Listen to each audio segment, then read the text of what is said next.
राजेश चौधरी हमारे साथ जुड़ चुके हैं। राजेश, पप्पू यादव की गिरफ्तारी होती है, देर रात हाई वोल्टेज ड्रामा देखने को मिलता है। सबसे पहले तो आप ताजा अपडेट दीजिएगा इस पूरे मामले को लेकर। घटना बताई जा रही है। रात के 10 बजे के करीब पप्पू यादव के पटना आवास से बिहार पुलिस और स्पेशल पुलिस पहुंचती है। कुछ पुलिस जो सादे लिबास में होते हैं, जिसपे पप्पू यादव सवाल भी खड़ा करते हैं।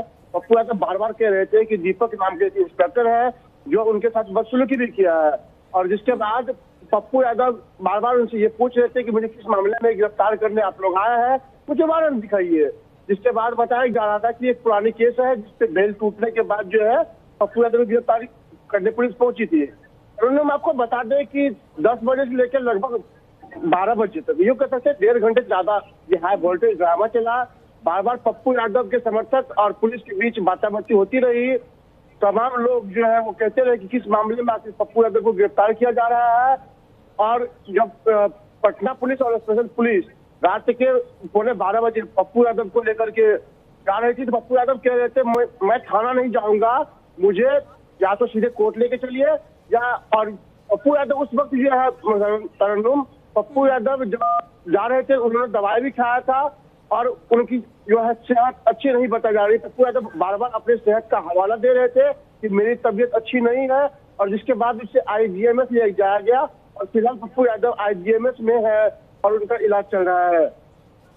राजेश, ये भी जानकारी दीजिएगा कि अब आगे किस तरीके से कार्रवाई को अंजाम दिया जाएगा, क्योंकि ये मामला बहुत पुराना है। 31 साल पुराने मामले में ये गिरफ्तारी हुई है। पप्पू यादव का भी साफ तौर पर कहना है कि उनको फंसाया जा रहा है, उनके खिलाफ साजिश रची जा रही है। अगले पल उनके साथ क्या होगा ये किसी को नहीं पता। बिल्कुल सर, देखिए पप्पू यादव को जब पुलिस गिरफ्तार करने आई थी तो पप्पू यादव बार बार ये कह रहे थे कि जब मैंने किसी भी मामले में आवाज उठाया है, फिलहाल नीट के मामले में मैंने आवाज उठाया है, तो पटना पुलिस और जो बिहार पुलिस है वह उन्हें दबाने में लगी हुई है और इसी कारण से उन्हें अरेस्ट कर लिया है। पप्पू यादव ने एक बात और कहा है कि जब कोरोना काल में जब उन्होंने काम किया था तो उस वक्त भी पुराने केस के को लेकर के उन्हें गिरफ्तार कर लिया गया था। तरन्नुम, जब पप्पू यादव को गिरफ्तार करने पटना पुलिस आई और स्पेशल पुलिस आई थी, तो उनके जो समर्थक थे, पप्पू यादव जो समर्थक है, वो पटना पुलिस को रोकना चाह रहे थे कि आप लोग इन्हें या तो हॉर्स अरेस्ट कर लीजिए या सीधे कोर्ट लेके जाइए, क्योंकि पप्पू यादव भी बार बार यही कह रहे थे कि मुझे हॉर्स अरेस्ट कर लीजिए या कोर्ट लेके चलिए, क्योंकि अगर आप मुझे थाने लेके जाओगे तो आप मुझे मरवा दोगे। पप्पू यादव आशंका जता रहे थे कि उनके साथ कुछ भी हो सकता है। लेकिन देखिए, बिहार में जो कानून व्यवस्था है और कानून व्यवस्था के तहत जो पप्पू यादव को ले जाया गया है, तो कहीं न कहीं बिहार पुलिस हो या कानून व्यवस्था के तहत जो है इस मामले को देखा जाएगा। जी तरन्नुम। बिल्कुल राजेश, और ऐसे में क्योंकि ये मामला बहुत पुराना है और पप्पू यादव की गिरफ्तारी के बाद से ही लगातार बिहार में राजनीतिक हलचलें तेज हो चुकी है, कई तरह के इसमें रिएक्शन सामने आ रहे हैं। राजेश, हम चाहेंगे कि आप हमें ये भी बताइए तफसील से कि आखिर में 31 साल पुराना मामला है क्या? ये अभी तक न पटना पुलिस बता पाई है इस मामले को और न पप्पू यादव खुद बता पाया है। पप्पू यादव ने बस इतना ही कहा था कि 1995 के केस है, जो पुरानी केस है जिसकी बेल टूटी है और मुझे जानकारी भी नहीं था, मैं सदन में था और इसके बाद जब मैं पटना पहुंचा हूं तो मुझे पुलिस आई और रात के 10 बजे और गिरफ्तार करने को भी सादे लिबास में। और उन्होंने बार बार एक चीज जिक्र कर रहा था तरन्नुम कि दीपक जो कमर में पिस्टल लेकर के सादे लिबास में थे और पप्पू यादव उन पे आरोप लगा रहे हैं कि दीपक ने पप्पू यादव के साथ बदसलूकी किया है। दीपक जो है इंस्पेक्टर है और पूरा मामला क्या है तरन्नुम अब तक ये क्लियर नहीं हो पाया है। राजेश, ये भी जानकारी दीजिएगा कि फिलहाल इस पूरे मामले को लेकर क्या कुछ रिएक्शन सामने आ रहा है, पार्टी के समर्थकों का इस पर क्या कुछ कहना है, कार्यकर्ताओं का क्या कुछ कहना है? पार्टी समर्थक और कार्यकर्ताओं तो रात के 10 बजे से पप्पू यादव के आवाज पे डटे रहे और वो लगातार हंगामेबाजी नारेबाजी करते रहे। और समर्थकों का कहना है कि जब बिहार में कुछ मामले खड़े हुए हैं तो पप्पू यादव आवाज बुलंद करते हैं, जिसके बाद पप्पू यादव की आवाज को दबाने के लिए बिहार पुलिस या बिहार सरकार जो इस तरह की रवैया अपनाती है। अब राजेश, आगे किस तरीके से कार्रवाई को अंजाम दिया जाएगा, क्या कुछ आगे का प्रोसेस रहने वाला है, आपके इनपुट्स क्या बता रहे हैं?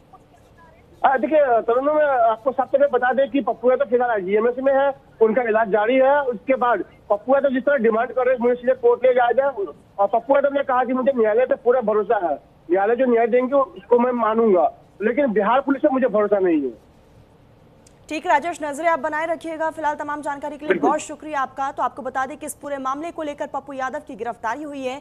31 साल पुराना ये पूरा मामला है और जैसे उनकी गिरफ्तारी होती है और उसके बाद हलचलें तेज हो जाती है। पप्पू यादव के घर के बाहर भी हाई वोल्टेज ड्रामा देखने को मिला और उसके बाद पप्पू यादव को गिरफ्तार किया गया। हालांकि इस बीच पप्पू यादव ने साफ तौर पर कहा कि मेरी तबीयत ठीक नहीं रह रही, सांस लेने में मुझे काफी ज्यादा दिक्कतें हो रही है। तुरंत प्रभाव से उनका मेडिकल भी करवाया गया।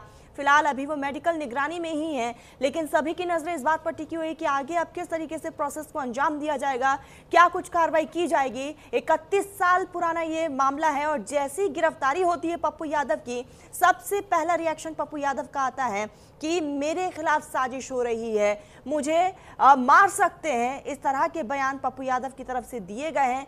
साथ ही पप्पू यादव ने इस बात का भी जिक्र किया कि जब जब मैंने बिहार वासियों के लिए आवाज उठाया तब तब मुझ पर इस तरीके से मामलों में जो है मुझे फंसाया गया है। और साफ तौर पर पप्पू यादव का ये कहना है कि मेरी तबीयत ठीक होती तो मैं कोर्ट जाता।